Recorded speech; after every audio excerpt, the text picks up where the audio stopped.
people that are on the left tend to have a counter Enlightenment perspective because they don't set their kind of foundation or the way they structure their lives based on reality. Yeah, who's against the vaccines again? And would that be for or against Enlightenment values and principles?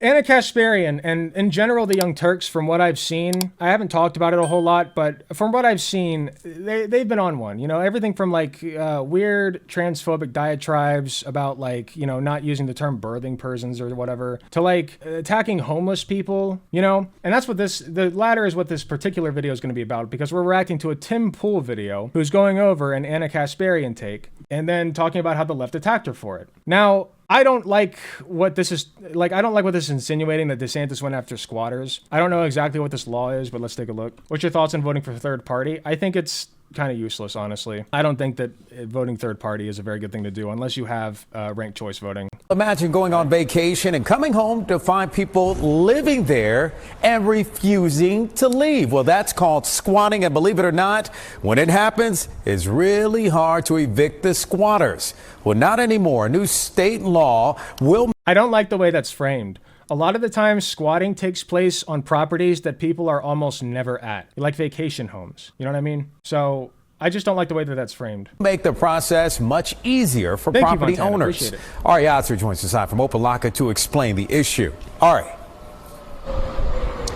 Well, Juwan, It also takes place in like apartment buildings that nobody's occupying and like abandoned buildings. That's usually where squatting takes place. Nobody goes to a nice furnished home and squats there. You know, like nobody just goes in, like some people might, but that's not, from what I understand, a very broad problem. Usually it's squatting in like vacation homes. It's unheard of for a bill to pass through the Florida legislature, both the House and the Senate, with unanimous support. Everyone from both parties agreeing that something had to be done about squatting. And today, Governor DeSantis signed that bill into law.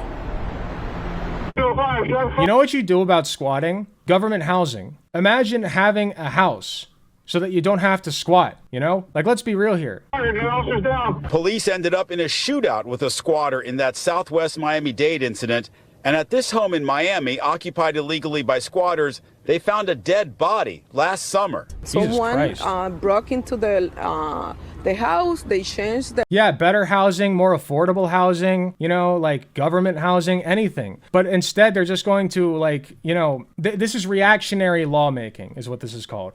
Because you're reacting to the problem instead of preventing it. Okay, you can prevent squatting if you just have good housing policies. The law, and they stay there like they own the property. Marie Javier owns the house. She was having it renovated as a rental when squatters took over. So they stayed in the property like for 2 months. That's because once squatters move in, getting... Okay, well, we get the idea. So it's basically just anti-squatter, anti-homeless policies. Let's take a look at what Anna Kasparian and Tim Pool have to say about it. Let's jump to this next story. I just saw Phil tweeted this out. This is fun. Anna Kasparian is officially a conservative. She says, I support Ron DeSantis, and I will vote for him in 2028. Everyone, all hail Ron DeSantis. I'm kidding. She didn't say it like that. Oh, I was like, what? She said, thank you for the free publicity. Yes, the bipartisan bill that DeSantis just signed protecting homeowners from thieves and squatters should be commended. Anna Kasparian praises Ron DeSantis in Florida for passing an anti-squatter bill and criticizes New York and California for sitting on their ass and doing nothing about it.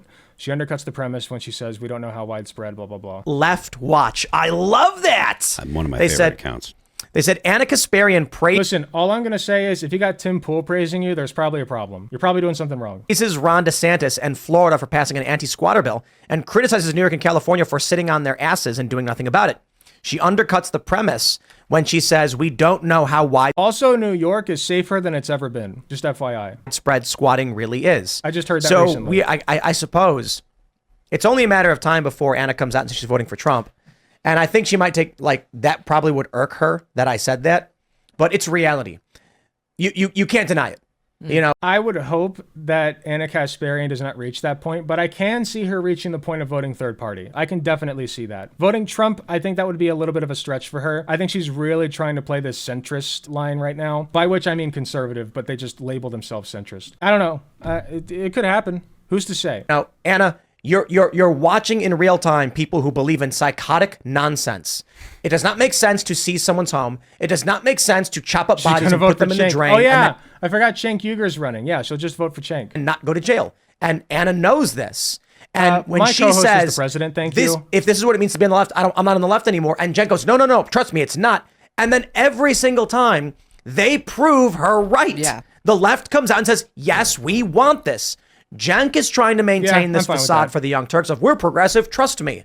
But deep. To be clear, I don't like squatting. I don't like the concept of squatting. I don't like homeless people being on the streets. I don't like looking at homeless people on the streets, okay? I don't like the fact that when I stop at a red light, there is a homeless person saying, you know, help me, I'm former military, or please help, anything works, I'll take food, whatever. I don't like looking at that. Nobody does. Because that's suffering. Nobody likes looking at suffering. But I don't want them to just go away. They're people, and I want them taken care of. And Anna Kasparian has shown time and again that she simply does not give a shit about them, okay? She dehumanizes them. She says they shit on the streets, which they very well might. But when you point that out without the proper context, it's not like they're shitting on the streets for the fun of it. It's the fact that nowhere is going to let them use the bathroom. And there's no public bathrooms around. So they gotta shit. They gotta do it somewhere. So yeah, they're gonna shit on the street. Where would you rather them do it? In a public restroom? Build one. I'm all for that. You know, let's actually treat them like people. But that's too difficult apparently for Anna. So yeah, f her. Deep down, the more Anna reads, the more she knows they're wrong, they're crazy, and Cenk is just gonna keep saying, no, trust me, don't worry. I feel like he knows too, though. I Absolutely. mean, you can't be on the Just same, hold it, you bro. know, set with her talking about this and feel It's like no she's shit wrong. November. Just I hold can't it. speak to her, you know, to what's going on inside of her head, but it seems like she's come in contact with reality. I continuously say that people that are on the left tend to have a counter Enlightenment perspective because they don't set their kind of foundation or the way they structure their lives based on reality. And I think that Hold on, I'm gonna replay that. they don't tend to have a counter Enlightenment perspective because they don't set their Counter Enlightenment. Their kind of Yeah, who's against the vaccines again? And would that be for or against Enlightenment values and principles? foundation or the way they structure their lives based on reality. And I think These people think that like the Enlightenment was a time when all the people of the world like started scratching their chins. You know, at last, the age of chin scratchery becomes true. It is real. At last, with the Enlightenment, they all scratched their little chinny chins and said, yes, the world do be this way, okay? And actually, yes, we do live in a society, right? And then things were good. That's the Enlightenment to these people. think that Anna's personal experiences and the things that she's seen have started to kind of wear away at the just make the romantic billionaires pay for idea it. that or a lot of the romantic ideas on the left. Go ahead. What did you say this morning? I think Anna got mugged. I do Honestly. I think she had a negative experience with I believe a homeless person. I don't know the whole story. People like this being on the right, like with how jacked he is what is going to be my motivation for getting back to the gym. I was going to go today, but then instead I sat around and did nothing. Whatever. Or, I don't want to speak. Was it out of true? turn. Wait, actually- yes, I think she That was a did. while, like 6 months I went ago or last something. week. Yeah. Really? That's when she I first mean- started talking about crime. yes. This is So- why I say, though, like, Is this Blair White? everyone talks about, there's that saying that, like, progressives live in the future, conservatives live in the past. I don't think that's true. I think progressives catch on to things quite late, actually. They'll come to terms with, like, problems that exist and see it around them actually quite It late. is? Okay. So she's talking about crime being a They problem. can't be transphobic. They have Blair White on their podcast. They can't be transphobic. That's impossible. You know, in 2024. And most of us were seeing that 2020, They can't be racist. They have Candace Owens. Yeah. 2021. Oh and, wait, like, losing the Daily our Wire minds. doesn't anymore. Now we can call it and racist. also like it also speaks to the fact that there is a significant section section of the left that doesn't believe in putting people in jail at all. Yeah. Apparently, There are some weirdos on the left that think that, but I think the argument is the proper argument is we don't believe in jails as they currently exist. You know, obviously you need a place in which to separate people from society when they commit wrongdoings. You need that. And we call that jail, we call that prison, we call that whatever you want to call it, right? But my argument is, instead of just holding them in a cage, why not actually rehabilitate them? You know, why not take the steps necessary to make them a productive member of society once again? It's called rehabilitation and reintegration. But they'd rather just stick them in a box. You know, this is the same thing with asylums I've said before. You know, they just want to label people with the big R slur, right? And wrap them up in cocoons and shove them into padded rooms where they don't have to think about them. That's an asylum, okay? So they just want to take all these degenerates, all these ne'er-do-wells, whatever you want to call them, and just shove them in places where we don't have to think about them anymore. And whatever happens to them doesn't matter. All that be damned, as long as we don't have to think about them. The Sam Actual Cedar crowd human was calling beings. her the next Dave Rubin a year ago. Yeah, well, Yeah, she was starting around a year ago talking. Well, but they also called her what, like a womb haver or something. I think that was the first Yeah. thing is There we go. That was the first thing she started talking about, and then the crime was the big one. Well, that even before that, she always had kind of weird takes about homelessness and like crime. she was like, "Wait a second." And then she was like, "Wait, I read about Kyle Rittenhouse, and y'all were wrong." Yeah, that happened as Yeah. well. I mean, look at all these things that she's, as far as we're concerned, these are things that were obvious and we've known and talked about for 5 years or whatever, It's right? a cult. Yeah, it really is. So when you're in a cult and you're surrounded by people who are reinforcing the lies, it's hard to break out of it. The mass media, the NBC, ABC stuff is like reinforcing that cult. It's a Reinforcing what lies, though? Like which lies? Which ones? big media cult. The CIA was doing it with what was that program they were running in like the 60s and the 50s, just media manipulation program. Really popular. Yeah, she saw one parentheses spelled out one close parentheses homeless person and decided that she never wanted. She hates homeless people now. Abandoned all her principles. She's right wing now. Well-known CIA program of like just manipulating. I don't think it was media. popular. COINTELPRO or something like that? Maybe COINTELPRO or I something would. like that? I'm not sure. Apparently, the program's shut down now, but it doesn't mean that they stopped. You know, this is just a big cult. It is a big cultural control. Yes, What's the over-under on Anna Kasparian announcing in October she's voting for Trump? Meanwhile, y'all are the ones bitching and moaning about how like transgender acceptance day or whatever, visibility day, fell on the same day as Easter, just coincidentally. You know, like there weren't people complaining that transgender visibility day was on the same day as Easter, but they would have had a better claim to that actually, because transgender day has been going on since 2009. And it's always been on March 31st. But one year, for some reason, Easter falls on that day. Why? What's up with that? Oh, you must have done that on purpose. You. I don't think she would ever admit it, but I think that Mockingbird. she would do it in the. I think she'd do it in She the get in booth. that booth Operation for sure. Mockingbird is the name Just of the saying. CIA program. Operation That's when they Mockingbird. infiltrated media. I'm gonna be honest. I would bet. Yeah, she's gonna be like, I'm not gonna vote for Trump. She's gonna walk in the booth and hit Trump. Yeah, who's to say why a homeless person might become agitated or like be mentally unwell? Who's to say, really? Good point, Lucifer writing. Yeah, and it goes to show, You just know, like somebody in who the cult, doesn't like you have a said, roof over their heads. things just have to get so extreme for a few stragglers. Just The only time birthing person comes up is in legal context, and then apparently Anna specifically runs into non-legal context. She said, she's on record as saying that it happened in a medical facility. She was called a birthing person in a medical context and in a medical facility, okay? And that's an important distinction in that regard, all right? If you were born with a womb, even if you transition to masculine presenting, you can still do things like get pregnant or get uterine cancer or, need to see a gynecologist because you still have all that packaging down there. That is female, all right? That is a womb haver, okay? A birthing person, or if you will, or whatever you want to call it. Somebody with a womb, all right? That's the distinction. You can be a trans man with a womb, all right? And you are still a man. So to be upset about that in a medical context, nobody's calling people a womb haver at a restaurant, all right? Or like on job applications, all right? That's not happening. So if you fearmonger about it, you're probably just a transphobe, to some extent at least. to start to be like, Just wait, clearly display you hear about people who disdain leave for actual trans cults people and or trans women. It gets to the point where things are just so extreme. So, people not going to jail for having corpses in their house. And it's so crazy because for me, That was it's the like, breaking point for yeah, Anna. it's like there was a lot leading up to Wait, what? so extreme. So, people not going to jail for having corpses in their house. And it's so crazy because for me, That it's was like, the breaking Is that point for happening? yeah, Anna. it's like there was a lot leading up. Where is that happening? Did that happen? Can we see a source on that? Maybe it did happen. I'd love to see it though. To that, sis, but whatever. I think in the age that we're in now, if you leave a cult and you have a microphone and you tell the world about the cult and expose it, you can completely dissolve the cult. One person, Yeah. we're not really in the age of this. See, that's not true either, but that's an entirely other discussion.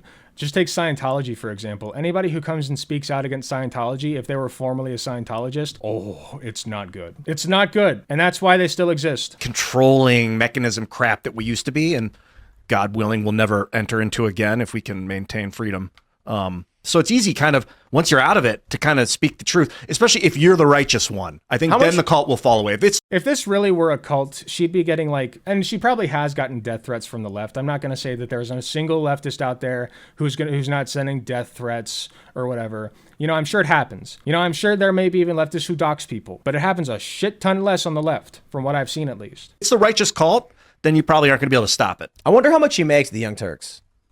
Because I don't. She's been there for $700,000 a year. She probably makes something like that. $500,000 more, yeah. Yeah, I don't think. I mean, she's been there for a long time. I know Jank is probably making millions. Thanks for the Do they affirmation. co-own the Anytime. company? She has stock in the I don't company? think so. But I was told by one of the guys at the Young Turks their subscriber numbers, but this was like 8 years ago, so it could certainly be higher or lower. I don't know. High, but not super high. But I know that they make millions of dollars. They probably make a lot more than that, and they have investment. But I wonder how much she makes, and. Got enough Like, to be and is able it to worth say it? this now.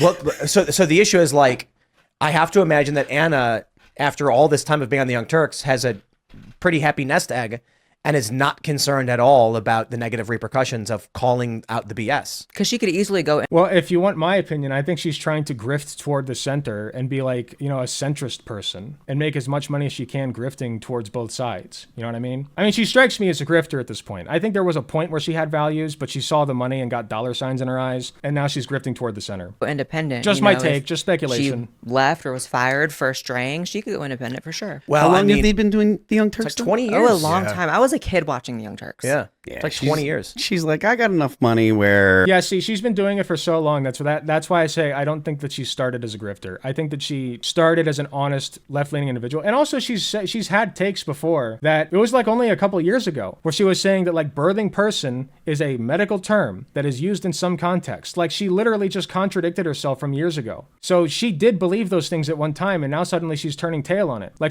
she's fed up with it for some reason. I don't understand. Unless it's for money. Yeah, it did come really suddenly. I agree, Lady Nova. She started grifting around the time she didn't agree with me. Yeah, okay. I'm sick and tired of this socialist line because you guys are going to take my money.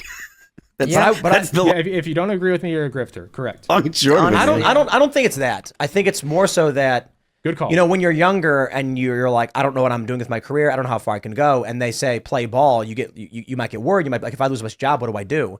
She's at the point in her career where she's like, I got money. Ain't nobody telling me what I can or can't say. And she's just older, you know, she was really young when she started. And also, See, I don't think so. I just think she's chasing money. I think you can't underestimate how powerful just the fact that she's built her entire social circle probably up around people that are hardcore lefties. And, you know, you see it on the right too. People build their social circle around it. That's why, You know- when you come out as a different, you know, ideology or start thinking differently, you shed friends, you shed people. I think the fact Well, that's going to happen no matter what. Like, I've got conservative family members that I don't talk to anymore because, like, they accused, you know, various other left-leaning family members of being pedophiles or, like, you know, being too into the transgender thing or whatever. And they're just cut off now, you know, and that's their doing, not mine. All right, I still have conservative family members that I talk to. I just don't talk to them anymore because they took it a step too far. that she's a co-host actually has somewhat They insulated her antagonize, not from me. the cultism of the cult. So for a lot of these people who host their own channels, like Hassan's Mental Breakdown, you saw that? Yeah. No. Hassan's not. viewership is down like 60 or more %. His core I heard about that. I heard that he's like not having a good time. And I'm not a big fan of Hassan anymore or his recent takes, but I do in some ways feel bad for him because even just being at the size I'm at, which is not big at all, I'm feeling some of the stresses of streaming and I get it. But at the same time, it's like you represent the left, dude. You've got to have a better presence than that. viewer, his subscriber base is dropping. He apparently had a meltdown because he only got 13,000 And yeah, they're saying leftism is a viewers on a cult. stream where he normally gets, 40 or Oh, more. man. Complaining about your viewers That's is ridiculous. the worst. Well, his career's done. What If does this- it help? It is if- ridiculous. If I mean, I've had upwards of like 100 at one time, but if you want to go way back, I've had like upwards of 200 before, but like that was few and far between. But right now we only have 35. It's fine. What I've accepted is that I'm going to have low numbers on streams and then my higher numbers are going to be on YouTube videos. And when they're not higher on YouTube videos, you just suck it up and deal with it. You know, like you just move on to the next video, the next thing, right? And that's how content creation works. You're constantly moving on to the next thing. And I think Hassan has just been grinding for so long that it's starting to get to him. You know, he's getting a lot of pressure from a lot of different directions, but ultimately I can't feel that bad for him. You know, he in a way he kind of knew what he was signing up for. if he Well, drops nobody this- wants to be complained about. Look, he has a that, breakdown. Dubsy? The issue is For Hassan, as the principal of his channel, he has to maintain the lowest common denominator of all his viewers. And if he can't at any point, they leave. Anna's a co-host. She can say whatever she wants. True. Whether subscribers come and go, if she's on salary, she doesn't care. Now, Cenk is the guy who's like, no, don't leave the left, because he's thinking, how many subscribers are we going to gain? I think to some extent, Hassan can also say whatever he wants, because there are some people, there's enough people now who are just ride or die Hassan that he could very likely, like not overnight, I don't think, but he could go conservative in some ways and still have a huge following. You know, he's pretty well taken care of. Gain or lose from this line of thinking that she's It's taking. his thing, yeah. This is why also I always say it's equally important to, you know, gain fans or viewers or listeners as to alienating viewers and fans and listeners. Like, you should be alienating people. You shouldn't, you know. I think Hassan should quit. I think that it's coming to the time that the age of Hassan is coming to an end. I think that the age of Hassan, Vosh, Keffels, you know, whatever other bigger streamers, Destiny's time has kind of been over, but he's kind of been in the background. I think that a new wave of streamers like Shark300, Conyer, Ethan is online. I know that he's contentious, but he is a leftist streamer nonetheless. And some newer breadtubers, like, they're the ones who are going to be taking over the scene pretty soon here. I do count myself among them, you know, the newer wave, but I don't want to sound pretentious, so. He can't do whatever he wants. He can't drink Coke Zero. Really? I love Coke Zero. No, it's easier said than done because you want to make the money. We love but, our like, editors. you shouldn't always have to. Hello, appeal to those Dubsy. lowest Hello, common denominator Dubsy. people. It takes you in a path that's just dark. You eventually Start burn out. lying. Yeah, you start lying. Well, So look at Hassan. This is what happens. He ends up supporting.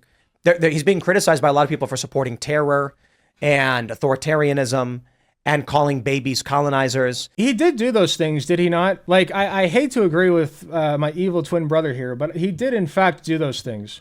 He supported the Houthi attacks, even though they were on like regular ships. He supported calling, like, you know, anybody who's white or Israeli, like, anybody who's like an Israeli settled, like anybody who's from Israel and lives anywhere like where you could consider Palestine is a settler, and therefore he does not care about them, like, or their lives, is basically what he was insinuating. I think that could be off a little bit, but rhetoric like that is not good, you know. Like, those are, most of those people are just innocent people trying to find a place to live. Now, settlers, on the other hand, people who legitimately like go into Palestinian homes and remove them, or support systems which then lead to that, that's the problem. That's what you have to tackle. You know, don't go after civilians, go after those people. Does that make sense? I feel like that makes sense. But I feel like Hassan has gone after civilians, and that's not good to do. Hello to Future Mate editing this. There you go. But it's because he kept trying to say Future what he Dubsy. thought his chat wanted to hear, so he went crazier and crazier. Yeah.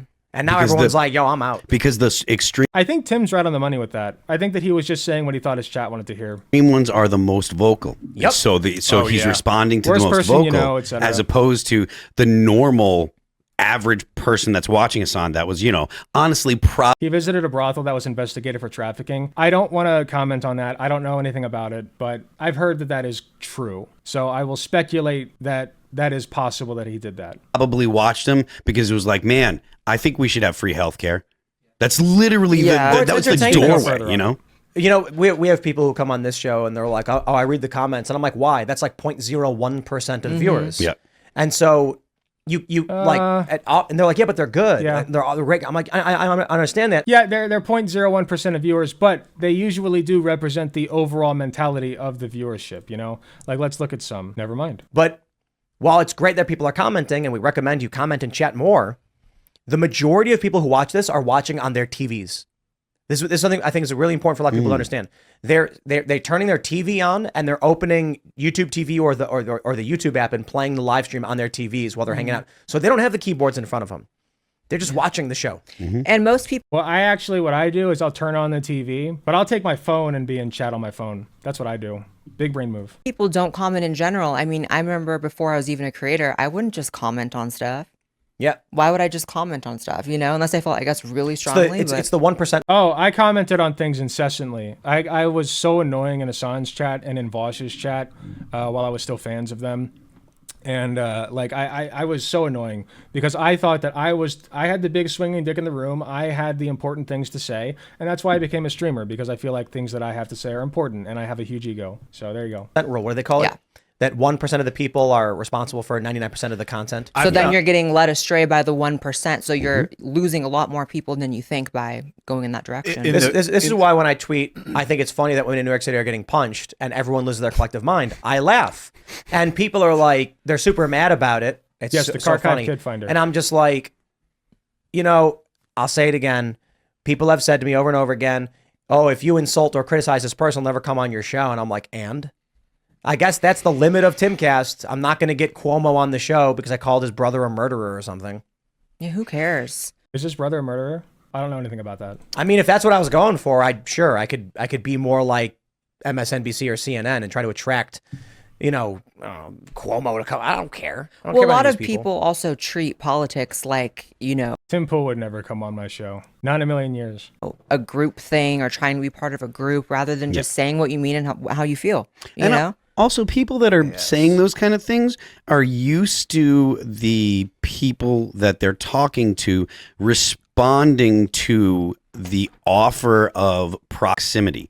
So like we talked about, like, you don't get money for a lot of things that people in the press do. They don't get direct payments. But if you get Barack Obama's chief of staff's phone number, now that's valuable. That's worth way more than money. If he'll take your call, if Barack Obama's chief of staff will take your phone call or respond to your text, that is worth a whole lot more than 10, 20, 50 grand in your pocket. Honestly, especially if when you're at that level where you could possibly get that. It would be cool to talk to Barack Obama. I think just for the sentimental value of, you know, getting to hear his sexy voice over the phone say your name. I think that's a good trade-off. 10, 20, $50,000 doesn't matter to you. Like that's whatever money. That's social capital. Yeah, exactly. Right. It's all about who. Like the vast majority of your life is about who you know and who you interact with. And all money is a social lubricant. It is a way to convince people to act for you.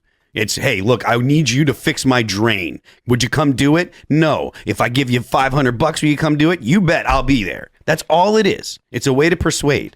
So, you know, and if you have, I think that's true to an extent, but I think it's oversimplifying what money is and why we use it. Have power, then you don't need the money to get people to do things. And so that access to Barack Obama or maybe to Donald Trump or whoever, you know, to Joe Biden, to Hillary Clinton, those kind of the access to people, those people or the people around them is way more valuable than money. Thanks for watching this clip. Okay. Yeah, I don't know. Like, money's pretty valuable, so I'd rather, like, past a certain point, I think I'd actually rather have $50,000 than talk to Obama for any length of time, unless I were to have Obama on the show, because that'd be pretty cool. But yeah, I don't know.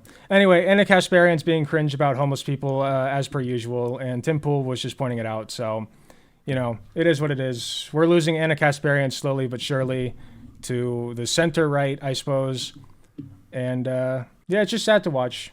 It's sad. Hey, thanks for watching. If you enjoyed the video, please be sure to hit the like button, subscribe if you want to see more, hit the notification bell to be notified when I upload. If you enjoy my content, you enjoy what I do, I really appreciate any financial help that I can get. Go to youtube.com/AlecGunterTTV/join. You got some awesome benefits, such as seeing early videos, awesome emotes that you can use in the comments of YouTube videos, and a sweet badge next to your name. So if that sounds interesting to you, I'd really appreciate if you join. It is cheaper than the cost of a blowjob from your mom. So with all that being said, thank you again for watching, and I'll see you all in the next video.